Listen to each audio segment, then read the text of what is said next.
Let's talk about cracks in drywall.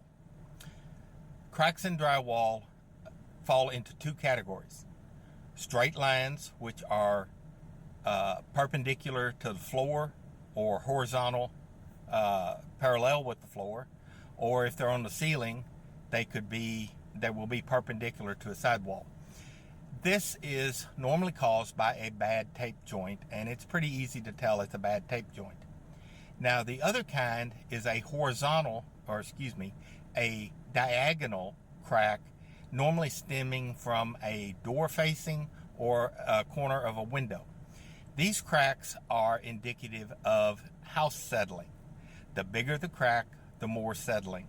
A very small crack that's only opened a 1/16 of an inch is very, very minor and is not that big a deal. It can easily be repaired, especially if you can notice no deformity in the floor.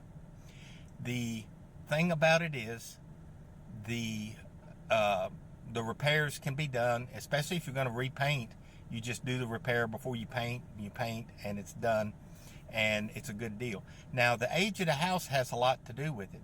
If you've got a 10-year-old house and it's got diagonal cracks, that is more concerning than a house that is 50 or 75 years old with diagonal cracks. The houses are completely different animals. They were built differently. They've had more time to settle. They've had more rainstorms, and there's just a lot more going on. But the width of the crack is what's important. If it's just a 1/16 of an inch, it's probably not a big deal.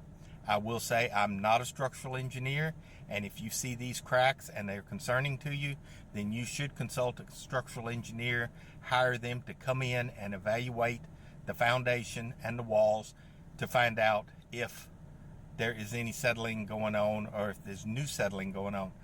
This crack could have been formed 20, 30 years ago and is stable, but the engineer will have to address that with you.